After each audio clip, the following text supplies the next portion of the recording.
అక్కడికి కొంతమందిని చిన్నపిల్లల్ని అక్కడికి తీసుకొస్తే ఆ శిష్యులు ఏమంటున్నారంటే, చిన్నపిల్లల్ని అక్కడ ఉన్న వారిని ఏం చేస్తున్నారు, ఆపేసినప్పుడు యేసు ప్రభువు వారు ఏమంటాడే, చిన్నపిల్లల్ని నా యొద్దకు రానియుడి, ఇలాంటి వారిదే పరలోక రాజ్యం, ఇలాంటి వారిదే దేవుని రాజ్యము.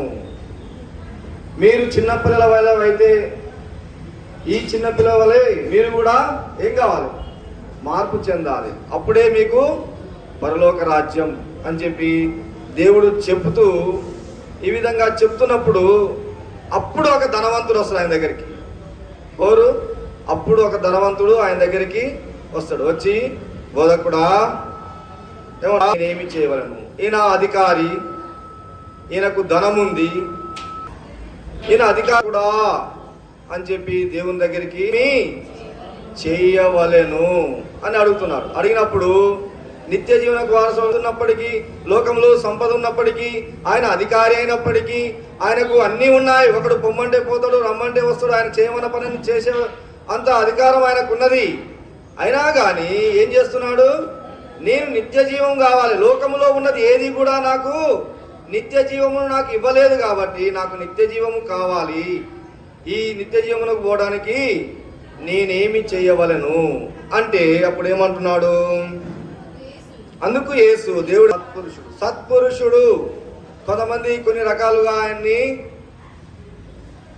ఈ విధంగా అంటూ వచ్చారు, సత్పురుషుడు, సద్బోధకుడు, తర్వాత మంచి ప్రవక్త అని చెప్తూ ఈ విధంగా సంబోధిస్తూ వచ్చారు. అయితే ఇక్కడ ఏమంటున్నాడు, సద్బోధకుడా. సత్పురుషుడు అంటానికి నీవు నన్ను ఎలా సత్పురుషుడు అంటున్నావు, నీవు దేవుడు ఒక్కడే కదా సత్పురుషుడు, నేను కాదు కదా. నీవేమనుకుంటున్నావు అంటే మానవ సంబంధమైన విషయాల్ని, తర్వాత ఇవన్నీ బోధించడానికి మాత్రమే, పరలోక రాజ్యం ఏ విధంగా పోవడానికి మాత్రమే, బోధించడానికి మాత్రమే నీవు నన్ను చూస్తున్నావు, కానీ నిత్య జీవమునకు వారసుడు అవడానికి మార్గమును వానిగా నన్ను నువ్వు చూడలేదు. కాబట్టి ఇప్పుడు ఆ నిత్య జీవం పోవడానికి ఎవరు చూపిస్తారు ఆ మార్గం? సత్పురుషుడు అంటే దేవుడు. సత్పురుషుడు ఎవరండి? దేవుడు. మనమందరం ఎవరండి? మనం ఎవరం? పాపులమైన మనము సత్పురుషుని దగ్గరికి వెళితే, దేవుని దగ్గరికి వెళితే ఏం దయచేస్తాడు మనకు? ఏం అనుగ్రహిస్తాడు? ఏమిస్తాడు మనకు? ఏమిస్తాడండి? ఏమిస్తాడు? నిత్య జీవము. ఆయన అడిగింది ఏంది? అధికారి అడిగింది ఏంది? నిత్య జీవమునకు వారసులకు నేనేమి చేయవలను, నిత్య జీవం ఇస్తాడు. కాబట్టి సత్పురుషుడా. తర్వాత ఏమంటున్నాడు చూడండి, దేవుడు ఒక్కడే తప్ప మరి ఎవరు సత్పురుషుడు కాదు. వ్యభిచరించవద్దు, నరహత్య చేయవద్దు,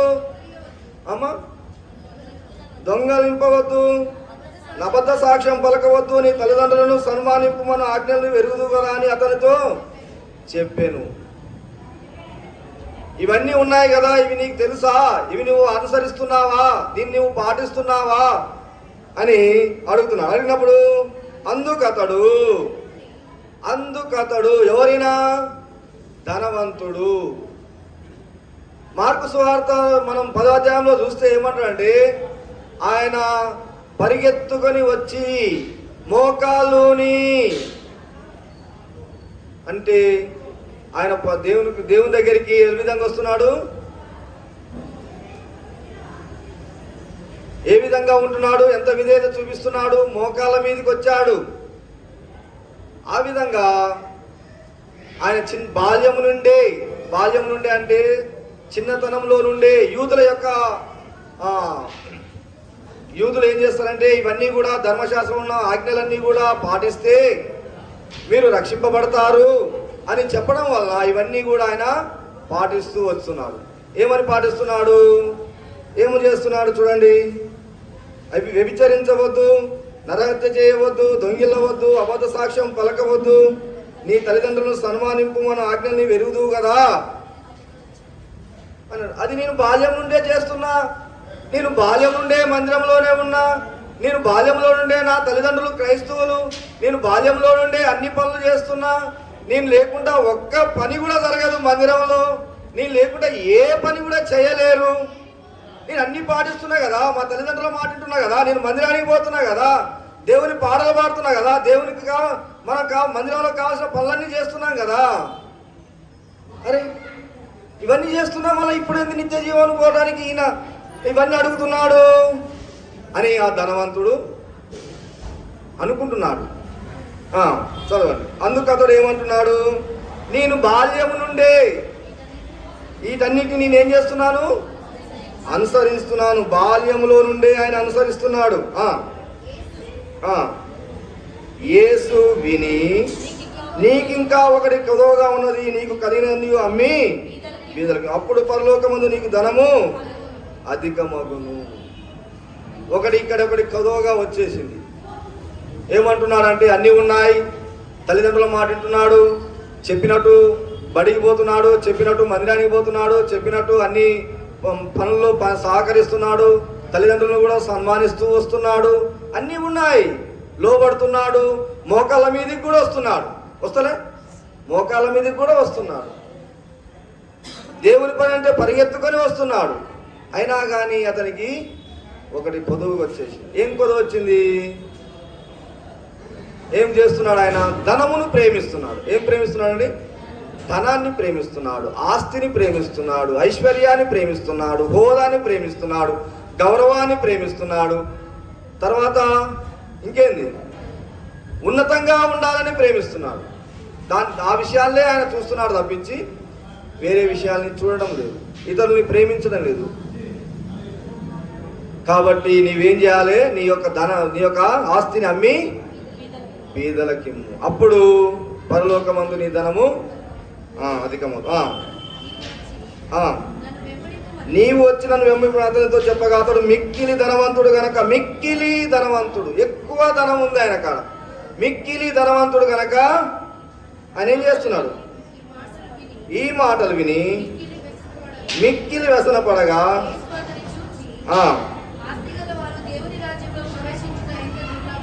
ఆస్తి గలవారు దేవుని రాజ్యములో ప్రవేశించుట ఎంతో దుర్లభము. అది విన్నప్పుడు ధనవంతుడు దేవుని రాజ్యములో, అలాగైతే ఎవడు రక్షణ పొందగలడు? ధనవంతుడు దేవుని రాజ్యంలో ప్రవేశించుడా? ఏమైంది? దుర్లభము అని చెప్పినప్పుడు అది వినిన వారందరూ ఏం చేస్తున్నారు? అట్లయితే ఎవరు పరలోక రాజ్యంలో ఎవరు ప్రవేశిస్తారండి? ఎవరు పోగలుగుతారు? ధనవంతులు ప్రవేశం లేదని చెప్తున్నారు ఏంది అని అన్నప్పుడు ఆయన చదవండి, ఆయన మనుషులకు అసాధ్యములే, దేవునికి సాధ్యములే. చూసినవా? మనుషులకు అసాధ్యములే, కానీ దేవునికి సమస్తము సాధ్యమే.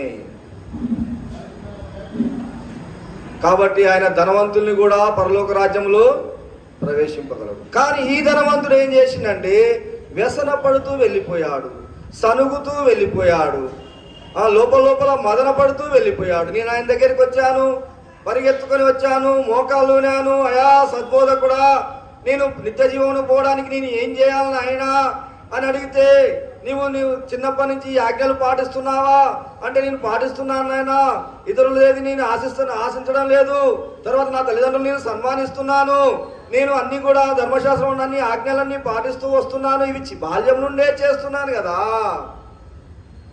అయితే నీకొకటి ఇప్పుడు ఏమైంది? నీకు మిక్కిలి ఆస్తి ఉంది, మిక్కిలి ధనం ఉంది, నువ్వు ధనం మీద మనసు పెట్టావు. నీ మనసంతా కూడా ఎక్కడ ఉందండి? ధనం మీద ఉంది. ధనం ఉన్న వాళ్ళకి ఏముంటది? గర్వం ఉంటుంది. ఏముంటదండి? గర్వం. గర్విష్ఠులు అవుతారు, పాపంలోనికి వెళ్ళిపోతారు. కాబట్టి ధనము వల్ల గర్వం వస్తుంది, పాపంలోనికి వెళ్ళిపోతారు. ఈ గర్వం వలన అతను ఏం చేశాడు? ధనాన్ని వదలలేక వ్యసన పడుతూ ఏం చేశాడు? వెళ్ళిపోయాడు.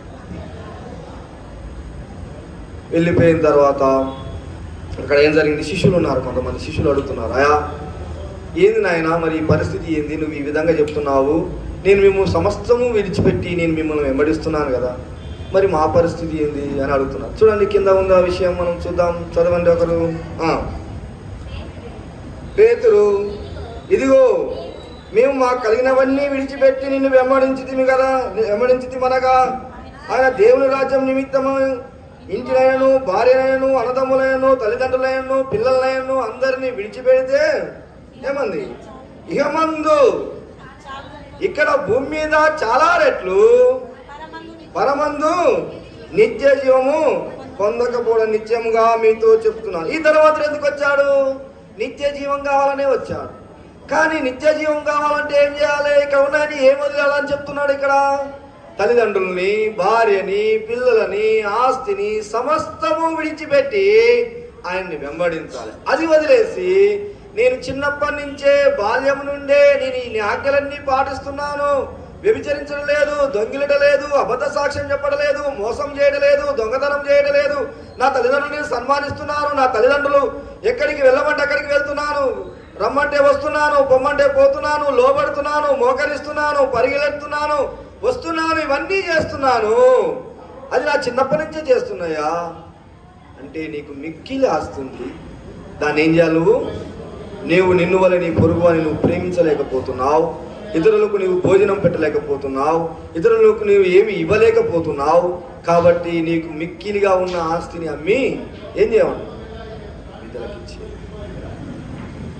దీనికి ఉదాహరణగా మనం సముద్రంలో జీవించే ఒక జంతువు, భయంకరమైనటువంటి ఒక జంతువు, అది ఆక్టోపస్. ఆ జంతువు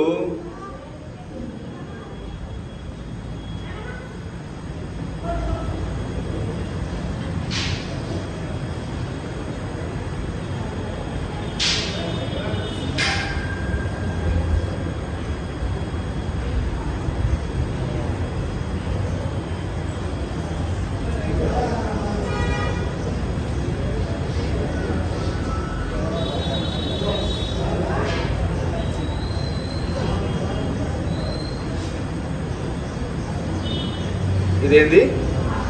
ఆక్టోపస్. అయితే దీనికి ఉన్న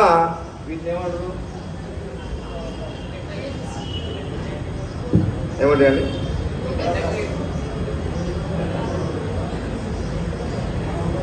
ఇది సముద్రం చేతులు, పొడవైన చేతులు అవి.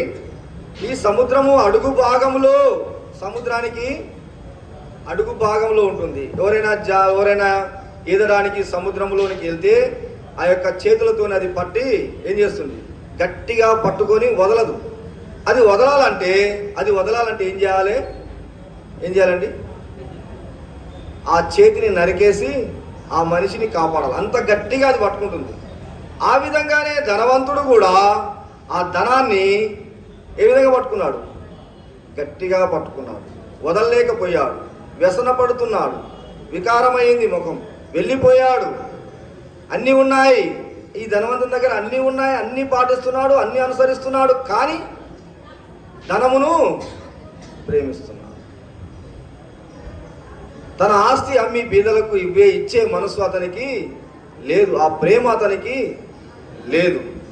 ఆ యొక్క స్వయాన్నే ఎక్కువగా ప్రేమిస్తున్నాడు. సొంతంగా నేను బ్రతకాలి, నేను, నా భార్య, నా పిల్లలు, వాళ్ళకొక ఒక బండి, మాకు ఒక కారు, ఒక బిల్డింగు, మాకు మేము సెటిల్ అయితే చాలు అని స్వయం అతనిలో ఉంది. స్వయం ఉన్న వారిలో ఏమేమి ఉంటాయి? స్వయమే ప్రధానం అనుకునే వారిలో ఏమేమి ఉంటాయి? వారిలో ఉండే కొన్ని లక్షణాలను మనం చూద్దాం.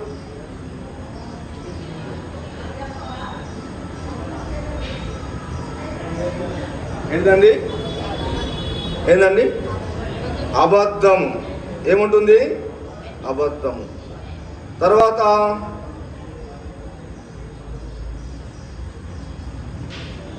ఏముంటుంది? మోసము. అబద్ధం ఉంటుంది, మోసం ఉంటుంది. తర్వాత ఏం చేస్తారు? అది చాలా ఇష్టం మనకు. ఏంటి? పోట్లాడడం అనేది చాలా ఇష్టం. ఎందుకంటే మనం ఎట్లుండాలి? ఒక రేంజ్లో ఉండాలి. కాబట్టి మనం పోట్లాడితే మనం చూస్తే ఏం చేయాలి? భయపడాలి కదా. అట్లా గర్వం వస్తుంది అన్నట్టు మనిషి. తర్వాత ఏమొస్తుంది? స్వార్థము, అబద్ధము, మోసగించుట, మోసం చేయడం వారికి వాడుక. ఏముందిలే, ఇంత తెలివిగా బతకపోతే ఏముందండి ఈ లోకంలో, ఎట్లా బతకలేస్తాం మనం, మోసం ఈజీగా చేసేయచ్చు అని చెప్పి మోసం. తర్వాత ఏం చేస్తారండి?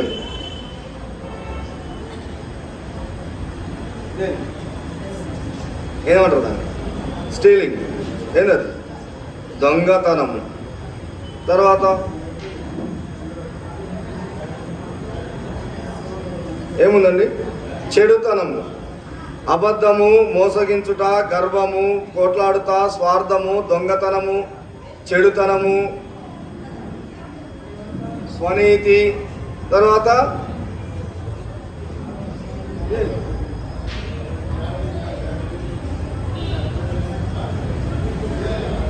ఇదేంటండి? అన్బిలీవ్, అవిశ్వాసం. ఇవన్నీ కూడా స్వార్థం, స్వయం, నేను, నా కొరకు నేనే బ్రతుకుతా అనుకునే వారి హృదయంలో ఉండేవి ఇవన్నీ ఉంటాయి. కానీ క్రీస్తే ప్రధానం అనుకునే వారిలో ఇవేవి కూడా ఉండవు. మనం క్రీస్తే ప్రధానం అనుకుంటున్నామా? దేవుని పిల్లలం అయ్యామా? అయితే ఇవన్నీ మనలో ఉన్నాయా? చూసుకోండి, ఇవన్నీ మనలో ఉన్నాయా? ఏంటి అవి?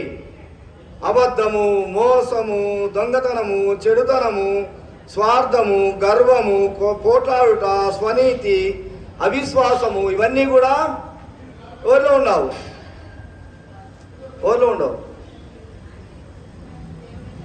దేవుడే ప్రధానం అనుకునే వారిలో ఇవన్నీ ఉండవు. స్వయమే ప్రధానం. ఆ ధనవంతునిలాగా ఆలోచించే మనలో ఇవన్నీ కూడా ఉంటాయి. తర్వాత దేవుడే ప్రధానం అనుకునే వాళ్ళు ఏముంటాయి?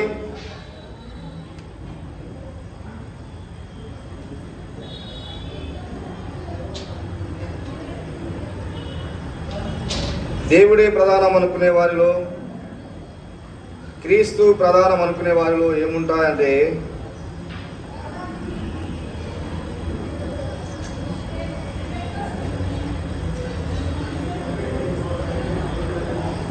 మొదట ఏముంటుందండి? మొదట విశ్వాసము,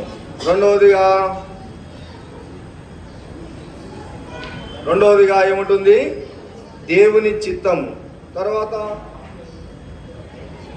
దేవుని చిత్తము తెలుసుకొని ఎక్కడికి పోతాం? మనం మందిరానికి వెళ్తాం.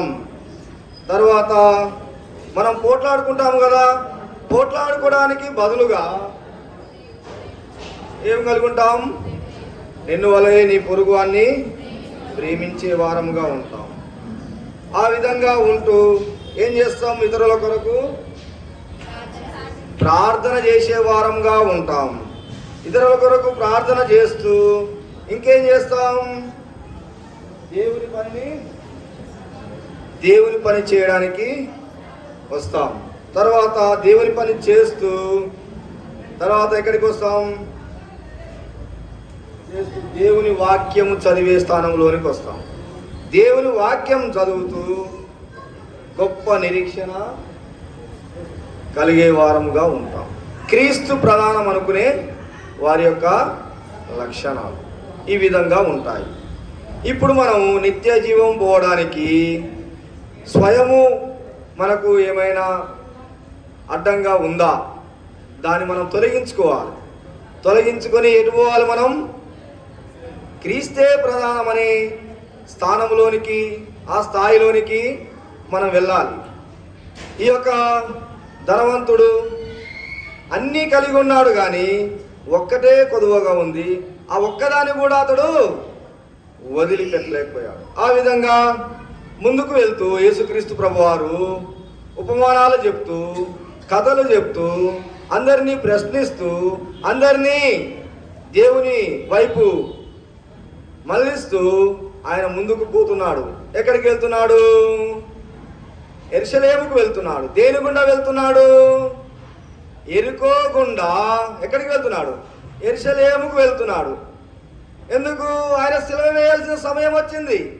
ఆ దినము ఆసన్నమైనది. అక్కడికి వెళ్ళాలి. కాబట్టి ఇక్కడి నుంచి బయలుదేరి అక్కడికి వెళ్తున్నాడు. ఎరుకోలో ఎవరున్నారు? మీకు అందరికీ బాగా తెలుసు. చెప్పండి.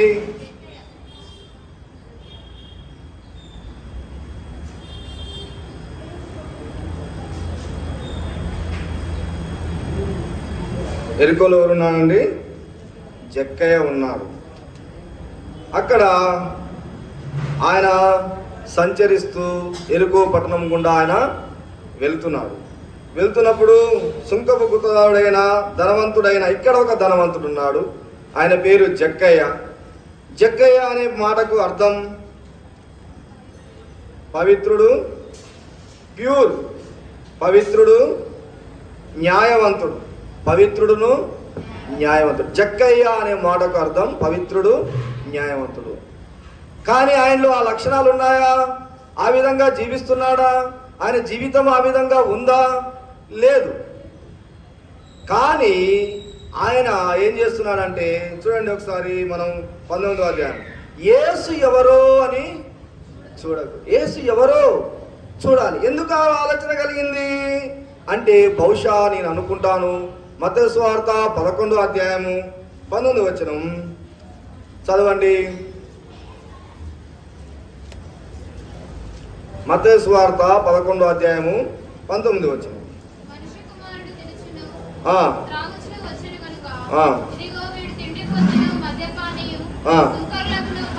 సుంకరులకు పాపులకు స్నేహితుడు. ఎవరికి స్నేహితుడు? దేవుడు సుంకరులకు పాపులకు స్నేహితుడండి అని అక్కడ వాళ్ళు అనుకున్నప్పుడు, ఈ విధంగా దేవుడు వారిని ప్రేమిస్తున్నాడని తెలిసినప్పుడు ఆయన ఎవరు, యేసయ్య ఎవరు అని చూడగోరిండు ఆయన. ఈయనెవరు? జక్కయ్య ఎవరండి? వినాలి బ్రదర్స్. జక్కయ్య ఎవరండి? సుంకరి. కాబట్టి సుంకరులకు పాపులకు ఈయన స్నేహితుడంట. మరి ఈయన ఎవరు కావచ్చు అని చెప్పి చూడడానికి చూడగోరెను. చూడగోరి ఆయన ఏం చేశాడు? చదవండి. పొట్టివాడైన జనులు గుంపు కూడా ఉండడం వలన చూడలేకపోయింది. ఆయన పొట్టివాడు, జనులు ఉన్నారు అక్కడ. ఆయనకంతా కూడా ఆటంకం ఉంది. జనులంతా ఉన్నారు అక్కడ, ఆయన దగ్గరికి పోలేడు. తర్వాత ఆ జనందరిలో చూడాలంటే ఆయన పొట్టివాడు. ఈ ఆటంకం ఉన్నప్పుడు ఆయన ఏం చేస్తుండు? ఆయన ఏం చేస్తుండండి? పరుగులు తీయలే, పరిగెత్తి.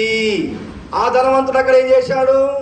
పరిగెత్తుతూ యేసు వద్దకు వచ్చి, సద్బోధకుడా, సత్పురుషుడా, నేను నిత్య జీవనకు పోవడానికి నేను ఏం చేయాలని మోకాల్లోని, అయ్యా నేను చిన్నప్పటి నుంచే ఇవన్నీ ఆజ్ఞలు పాటిస్తున్నానని చెప్తూ వచ్చినాడు. ఇక్కడ కూడా ఈ ధనవంతుడు కూడా ఏం చేస్తున్నాడు? పరిగెత్తి ఆయన చూచుటకు ఒక మేడి చెట్టు ఎక్కెను. యేసు ఆ చోటికి వచ్చాడు. ఆయన హృదయంలో ఉన్న విషయము దేవునికి తెలిసింది. దేవుణ్ణి ఎవరు వెతుకుతారో వారి హృదయాలు దేవునికి తెలుసు. వారి వద్దకు వస్తాడు. ఆ చోటికి యేసు ప్రభు వారు వచ్చి కనులెత్తి చూచి, జక్కయ్య త్వరగా దిగు. ఆయన పేరుతో మాట్లాడుతున్నాడు. ఈ రోజు, ఈ సమయంలో, ఈ ఉదయకాలం ఇక్కడ కూర్చున్న సహోదరులు అందరినీ, సిస్టర్స్, బ్రదర్స్ అందరినీ కూడా దేవుడు ప్రేమ చేస్తున్నాడు. బాలికలందరినీ కూడా దేవుడు ఏం చేస్తున్నాడు? పిలుస్తున్నాడు. పేరు పెట్టి పిలుస్తున్నాడు. ఏమని? జక్కయ్యని ఏ విధంగా పేరు పెట్టి పిలిచాడో ఆ విధంగా ఏం చేస్తున్నాడు? త్వరగా నా యుద్ధకు రా. మనం ఏం చేస్తున్నాం? ఆయన త్వరగా దిగాడు. ఆలస్యంగా దిగాడా? దిగలే. త్వరగా దిగి సంతోషముతో ఆయనను చేర్చుకొనెను కదా. ఆయన త్వరగా దిగాడు. ఆ చోటికి వచ్చాడు, కళ్ళెత్తి చూశాడు. జక్కయ్య త్వరగా దిగు. ఈ సమయంలో, ఈ సందర్భంలో ఇక్కడ కూర్చున్న మనల్ని యేసుక్రీస్తు ప్రభువారు పైనుంచి ఏం చేస్తున్నాడు? మనలా చూస్తున్నాడు. నీ హృదయం యేసయ్య కొరకు ఎదురు చూస్తే, నువ్వు యేసయ్య కావాలని కోరుకుంటే, యేసయ్య దగ్గరికి నేను పోదాము అనుకుంటే, అయ్యా ఇప్పటి వరకు ఎన్ని లెసన్లు విన్నారు? 8 లెసన్లు అయిపోయాయి. 9వ పాఠంలోనికి వచ్చాం, 9వ కథలోనికి వచ్చాం, 9వ ఉపదేశంలోనికి వచ్చాం. అయ్యా ఈ ధనవంతులు ఇద్దరిని గురించి మాతో మాట్లాడుతున్నావు అని నీ హృదయంలో నీవు గనక అనుకుంటే దేవుడు ఏం చేస్తాడు? నిన్ను చూస్తాడు, నీ దగ్గరికి వస్తాడు, నిన్ను పిలుస్తాడు, పేరు పెట్టి జక్కయ్యని ఆ రోజు పిలిచిన దేవుడు ఈరోజు నిన్ను నన్ను మనందరినీ కూడా పిలుస్తున్నాడు. అయ్యా త్వరగా దిగు, నేను ఏం చేయాలి? నీ ఇంట ఉండవలసి ఉన్నది కదా. ఆయన మన హృదయంలో ఉండాలనుకుంటున్నాడు, మన కుటుంబంలో ఉండాలనుకుంటున్నాడు, మన వ్యక్తిగతంగా మన హృదయంలో కార్యం చేయాలనుకుంటున్నాడు. ఆయన మన దగ్గరికి రావాలనుకుంటున్నాడు, ఆయన మన వైపు చూస్తున్నాడు.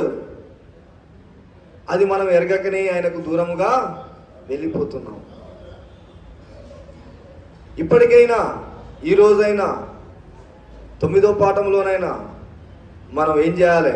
ఆయన దగ్గరికి రావాలి, వచ్చే వారంగా ఉండాలి.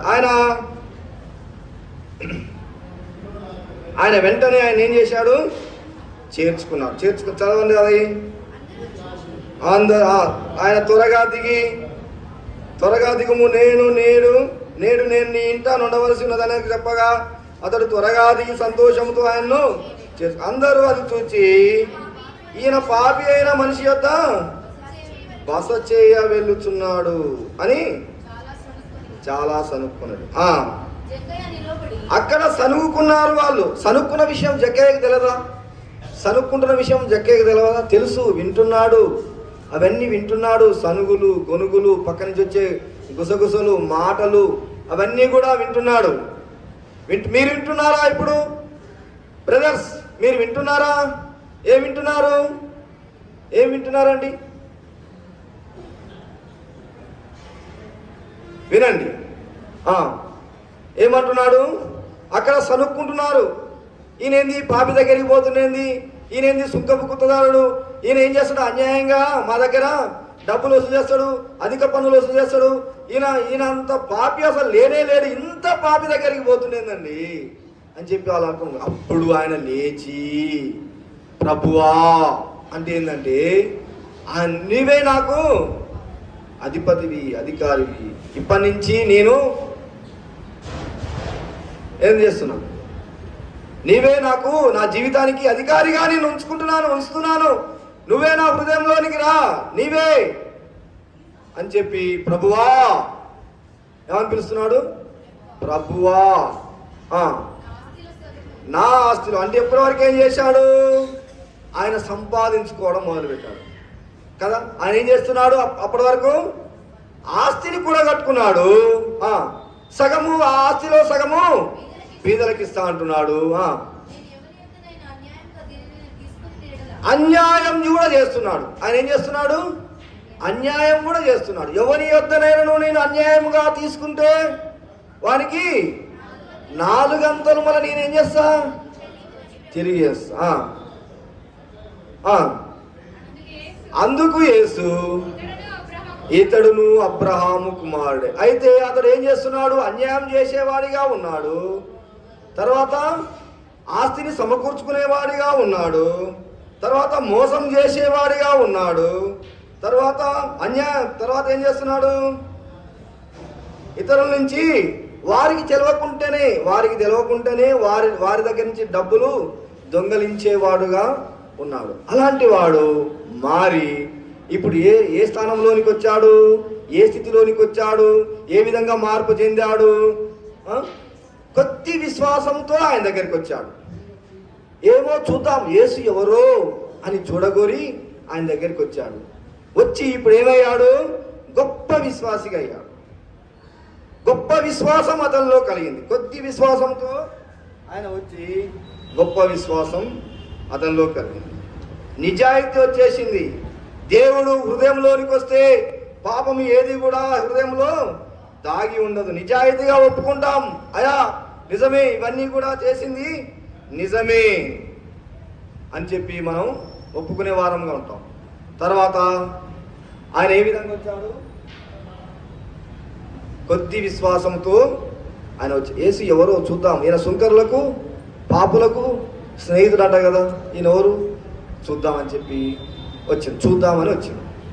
వస్తే ఆయనకి ఎన్ని ఆటంకాలు వచ్చినా వచ్చిండు, చూసిండు. అక్కడికి దేవుడు వచ్చాడు, ఆయన్ని పిలిచాడు, ఆయన హృదయంలోనికి వచ్చాడు. వచ్చినప్పుడు ఏమైంది? ఆయన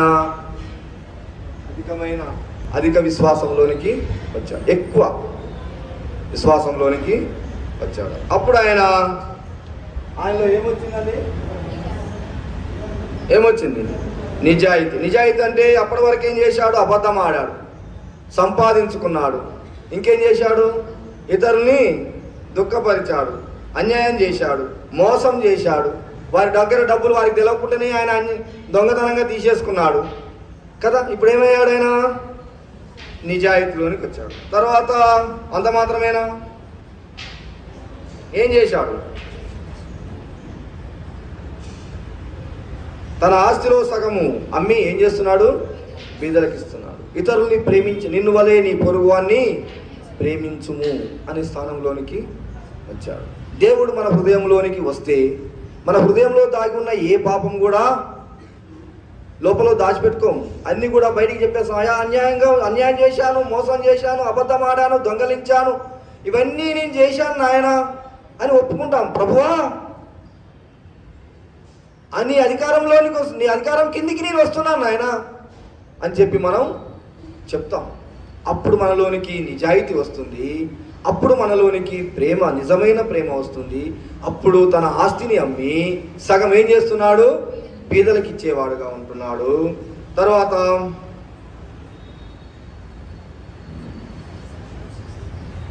ఏమైనాడి? సంతోషం. ఇతరులకు ఇచ్చుటలో సంతోషం. మనకు తెలుసు ఎవరికి ఏ అవసరం ఉంటుందో తెలుసు. కానీ మనం ఏం చేస్తామంటే వాళ్ళ బాధపడుతుంటే మనం ఏం చేస్తామంటే చూస్తూ ఏం చేస్తాం? ఆనందపడిపోతాం. ఆ ఆనందం వేరే. ఆనందం ఎట్లుంటుందంటే అది వేరే.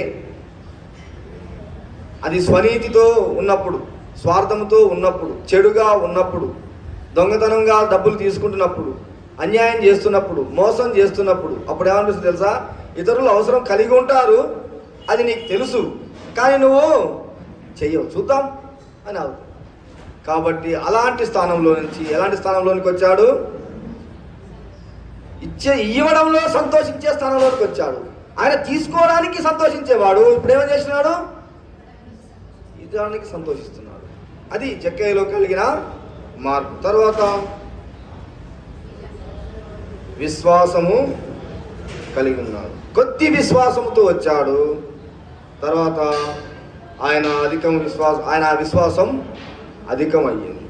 కాబట్టి ఇద్దరు ధనవంతులు. ఒక ధనవంతుడు ఏం చేశాడు? వ్యసనపడుతూ వెళ్ళిపోయాడు. ఒక ధనవంతుడు ఏం చేశాడు? యేసుక్రీస్తు ప్రభువుని స్వీకరించాడు. ఆ సమయంలో ఎరుకోకుండా ఆయన వెళ్తున్నాడు కదా. ఎరుకోకుండా ఆయన వెళ్తప్పుడు అక్కడ జక్కయ్య, ఈ గొప్ప సమూహం ఉంది, నేను చూడలేను, నేను అన్ఫిట్ కాబట్టి ఇంకో సమయం చూద్దాములే, ఇంకో సమయం మళ్ళా రాడా యేసుక్రీస్తు ప్రభువారు వచ్చినప్పుడు చూద్దాములే అని అనుకొని ఉంటే ఆయనకు మళ్ళా సమయం దొరికేదా? ఎందుకు దొరకదంటే ఆయనకు ఏమైంది? ఆయన సిలువ వేయడానికి సమయము ఆసన్నమైనది. ఆయన అక్కడికి యెరూషలేముకు వెళ్ళగానే ఆయన పట్టుకుంటారు, సిలువ వేస్తారు. ఆయన సిలువలో ఏం చేస్తారు? ఆయన కొడతారు. ఆయన రక్తం అంతా కార్చబడుతుంది. ఆయన తర్వాత ఆయన గడ్డమంతా పెరిగేయబడుతుంది. ఆయన తలపై ముళ్ళ కిరీటం, చేతుల్లో మేకులు, కాళ్ళల్లో మేకులు, హృదయంలో బల్లెపోటు. ఆయన చనిపోతాడు, సమాధి చేస్తాడు, తిరిగి మూడో దినాన లేస్తాడు. ఈ కార్యక్రమం అంతా యెరూషలేములో జరగాలి. అక్కడికి వెళ్తున్నాడు. మళ్ళీ తిరిగి జక్కయ్య దగ్గరికి వస్తాడా? రాడు. ఆ సమయం కనుక ఇంకో సమయం ఆయనకు ఉందా? లేదు. కానీ సమయాన్ని ఏం చేశాడు జక్కయ్య? సద్వినియోగం చేసుకున్నాడు. కాబట్టి ఈ వీవేస్కి మనం వచ్చాం, 9వ పాఠంలోనికి వచ్చాం. సమయం ఇప్పుడు ఇచ్చాడు మనకు దేవుడు. ఈ సమయాన్ని మనం ఏం చేయాలి? సద్వినియోగం చేసుకోవాలి. అయ్యా నీ దగ్గరికి ఒక్క అడుగు వేస్తున్నాను. కొద్ది విశ్వాసంతో మనం దేవుని దగ్గరికి వస్తే ఆయన మనల్ని అధికమైన విశ్వాసంలోనికి మనల్ని నడిపిస్తారు. చిన్నప్పటి నుంచి మనం దేవుని ఎరిగి ఉండొచ్చు, దేవుని మందిరంలో పనిచేస్తుండొచ్చు, తర్వాత నీకు అన్నీ కలిగి ఉండొచ్చు, నీ తల్లిదండ్రులను సన్మానిస్తుండొచ్చు, నీ తల్లిదండ్రుల మాట వింటుండొచ్చు, అన్నీ చేస్తుండొచ్చు. కానీ నీకు ఒకటి కొదువుగా ఉంది. ఏం చేస్తున్నావు? నీకు ఇతరులకు ఇచ్చే విషయంలో ఇవ్వలేకపోతున్నావు. నీ ఆస్తి నమ్మి బిడ్డలకు ఇవ్వలేకపోతున్నావు. అతడు వ్యసనపడుతూ వెళ్ళిపోయాడు. జక్కయ్య మాత్రం ఏం చేశాడు? చూద్దాం, సుంకరులకు పాపులకు ఈయన స్నేహితుడట, ఈయన ఎవరో చూద్దామని వచ్చాడు. చూశాడు, ఏం చేశాడు? చదవండి. ఎన్నో వచనం? 8వ వచనం. జక్కయ్య నిలవబడి, ఇదిగో ప్రభువా, నా ఆస్తిలో సగము బీదలకు ఇస్తాను. నేను ఎవరి యొద్ద అన్యాయంగా తీసుకుంటే వారికి 4 గట్టిగా చదవండి, 4 అంతలు మరలా చెల్లింతును. అందుకు అప్పుడు యేసు ప్రభు వారు మాట్లాడుతున్నారు. ఏమంటున్నాడు? ఇతడును అబ్రహాము కుమారుడే. ఇతడును అబ్రహాము కుమారుల జాబితాలోకి ఎవరు వెళ్ళిపోయారు? జక్కయ్య వెళ్ళిపోయాడు. మనం కూడా విశ్వాసం కలిగి ఉండి అబ్రహాము కుమారుని జాబితాలకు మనం కూడా ఈ సమయంలో వెళ్ళాలి. తర్వాత ఆయన చెప్తున్నాడు, ఏమంటున్నాడు? నశించిన దానిని వెదికి రక్షించుటకు మనిషి కుమారుడు వచ్చిన మాట మన కొరకు పరిశుద్ధ గ్రంథంలో రాసిపెట్టి ఉంచాం. ఎందుకొరకు? నశించిపోతున్న మన కొరకు వెదికి రక్షించడానికి వచ్చాడు. ఆయన్ని వెదికే వారిని ఆయన తెలుసుకుంటాడు, కనుగొంటాడు, వారి దగ్గరికి వస్తాడు, వాళ్ళతో మాట్లాడతాడు, వాళ్ళని చూస్తాడు, వాళ్ళ దగ్గర నిలబడతాడు. తర్వాత ఆయన వాళ్ళకి రక్షణ ఇస్తారు. అతనికే కాదు, అతని ఇంటికి కూడా రక్షణ వచ్చింది. ఏమైంది? సంతోషంలో నుంచి అధిక సంతోషంలోనికి ఆయన వెళ్ళిపోయాడు. కొద్ది విశ్వాసంలో నుంచి అధిక విశ్వాసంలోనికి ఆయన వెళ్ళిపోయాడు. ఇప్పుడు కాదులే, రేపు చూద్దాం, వచ్చే VBS చూద్దాం, ఇంటికి పోయినాక చూద్దాం, తర్వాత చూద్దాం, మందిరంలో పోయినప్పుడు చూద్దాం అని చెప్పి అనుకోవాకండి. ఇప్పుడే మిక్కిలి అనుకూల సమయం. ఇదే రక్షణ. ప్రభువైన యేసునందు విశ్వాసం ఉంచితే అప్పుడు ఏం చేయబడతావు? నువ్వు ఫస్ట్ నువ్వు, తర్వాత నీ ఇల్లు కూడా రక్షింపబడతావు కదా. అదే కదా దేవుడు కోరుకునేది. మరి ఇద్దరు ధనవంతుల గురించి చూసినాం. మరి దేవుడు ధనవంతుడు కాడా? భూమిని సృజించినవారండి, ఆకాశాన్ని సృజించినవారండి, సముద్రాన్ని సృజించినవారండి. భూమి మీద ఉన్న గింత భూమి చూసుకొని, గింత ఆస్తిని చూసుకొని, ఉన్న ఉద్యోగాన్ని చూసుకొని, ఉన్న పరపతిని చూసుకొని, ఉన్న హోదాను చూసుకొని గర్వపడితే దేవుడు ఏంటంటే భూమిని ఆకాశాన్ని సకలం సృజించాడు. ఆయనదే భూమి, ఆయనదే ఆకాశం, ఆయనే నక్షత్రాలు. మరి వాటికి ఎంత వేళ? గాలి అయింది, నీరు అయింది, నిప్పు అయింది కదా. వినండి, ఇంటున్నారా? అయ్యా సెల్లు చూస్తురా? వినండి, ఎవరిదండి? మరి ఆయన ధనవంతుడు, అందరికంటే ధనవంతుడు, గొప్ప ధనవంతుడు. ఆ ధనవంతుడయ్యుండి యేసయ్యా దారిద్రుడై ఇలా వచ్చాడయ్యా. ధనవంతుడయ్యుండి యేసయ్యా దారిద్రుడై ఇలా వచ్చాడయ్యా. రూపురేఖలు కోల్పోయాడు నీ నా పాప విమోచనకై. రూపురేఖలు కోల్పోయాడు నీ నా పాప విమోచనకై. ఎవరో తెలుసా యేసయ్యా, చెబుతా నేడు వినవయ్యా. ఎడచెవి పెట్టక పరపడి వచ్చి రక్షణ పొందయ్యా, రక్షణ పొందయ్యా. పొందుదామా ఈరోజు రక్షణ? ఆయన చేర్చుకుందామా? ఆయన సొంత రక్షకునిగా చేసుకుందామా? ధనవంతుడయ్యుండి యేసయ్యా మన కొరకు దరిద్రునిగా భూమి మీదకి వచ్చాడు. సుంకరుని పాపుల్ని ప్రేమించాడు. కాబట్టి మొదటి ధనవంతుడు వ్యసనపడుతూ వెళ్ళిపోయాడు. రెండవ ధనవంతుడు జక్కయ్య ఏం చేశాడు? ఆయన్ని చేర్చుకున్నాడు. అతనికి, అతని కుటుంబానికి కూడా రక్షణ వచ్చింది. అలాంటి తీర్మానంలోనికి మనం వద్దామా? మనం రక్షింపబడితే మన కుటుంబం కూడా ఆశీర్వదింపబడుతుంది, మన కుటుంబం కూడా రక్షణలోనికి వస్తుంది. మీరు కొట్టాడదు. తమ్ముడు ఏం చేస్తున్నారు నాన్న?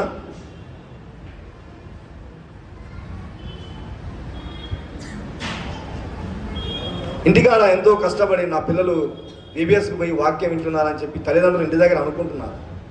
మనం బడికి పోయినప్పుడు ఆ విధంగానే చేస్తామా? మన చదువు విషయంలో ఈ విధంగా నిర్లక్ష్యంగా ఉంటామా?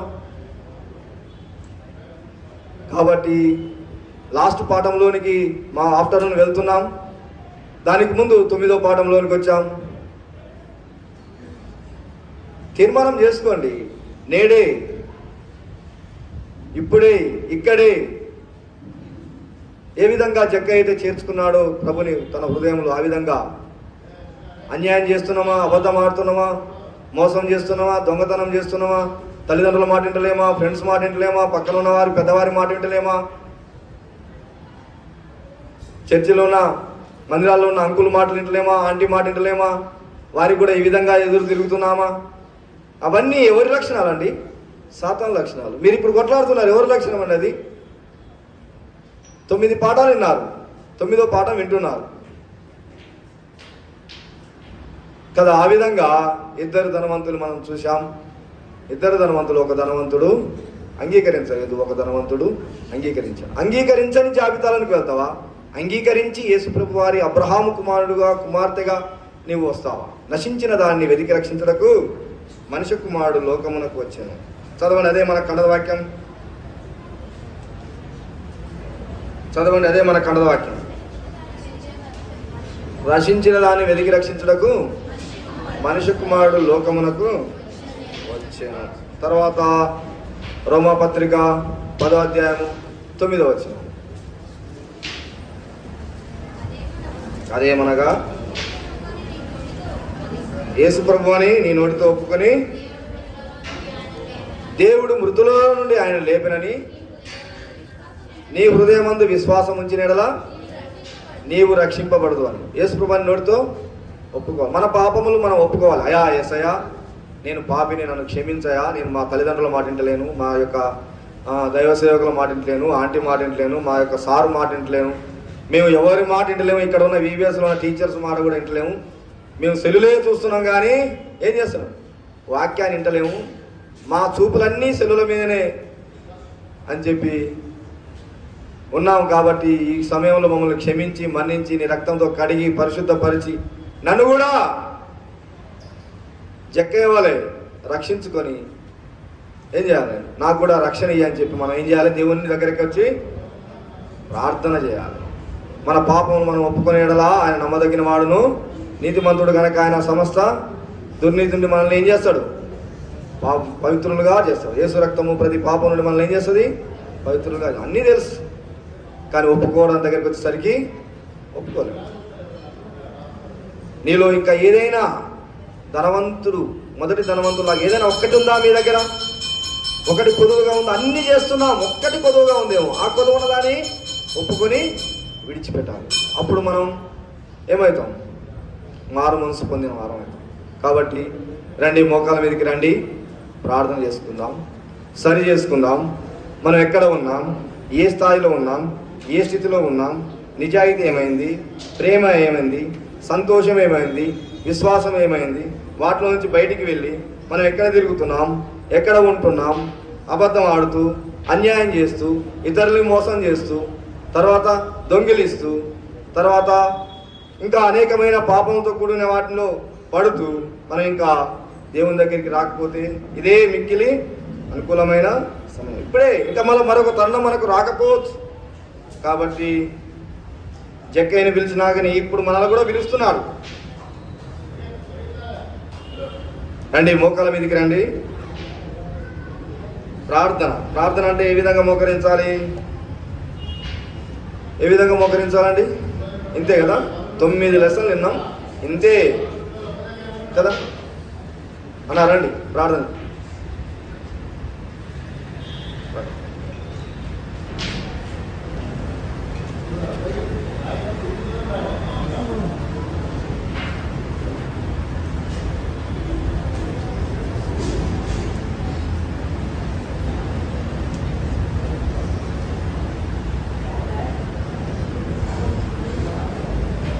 ప్రార్థన మోకరించండి.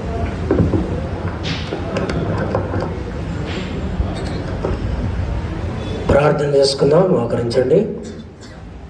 అందరి మోకాళ్ళలోనికి రండి. పరిశుద్ధుడైన మా తండ్రి, కృప కలిగిన దేవ, ప్రేమ కలిగిన మా తండ్రి, దయగలిగిన మా యేసయ్య, మీ పరిశుద్ధమైన ఘనమైన శ్రేష్టమైన నామములో వందనములు, స్తుతులు, స్తోత్రములు ప్రభువా. తండ్రి ప్రభువా 28 ప్రభువా మరి తండ్రి నుండి ప్రభువా మరి ఏప్రిల్ ప్రభువా మరి నాయన 2వ తారీఖు ప్రభువా మరి నాయన 5 దినములు ప్రభువా మీ ఉచితమైన కృపచేత ఈబీఎస్లో ప్రభువా తండ్రి మీరు ఇచ్చినటువంటి పాఠాలను ప్రభువా దేవా మరి తండ్రి దేవానికి ఆస్తులను ప్రభువా నిలబెట్టుకొని మీ ప్రజలకు కావలసినటువంటి ఆత్మీయమైన మాటలను పురికొల్పుతూ బలపరుస్తూ స్థిరపరుస్తూ వస్తున్నందుకు నీకు స్తోత్రాలు. ఈ విధముగా తండ్రి ప్రభా పాఠాలను ప్రభా మీరే తండ్రి నాయన ఇంకా అనేకులకు తండ్రి నాయన హృదయములో ప్రభా బలపరుచుకునే భాగ్యము కలిగించండి. ఈ రీతిగా ప్రభా మరి జరిగిస్తున్నటువంటి పరిచర్యలకు ముద్ర వేసి మీరే తండ్రి అభిషేకించి ఆదరించమని కోరుకుంటూ మా ప్రభును మా రక్షకుడైన యేసుక్రీస్తు నామం పేరిట ప్రార్థించి స్తుతించి అడిగి వేడుకను చుట్టున్నాము తండ్రి. ఆమేన్.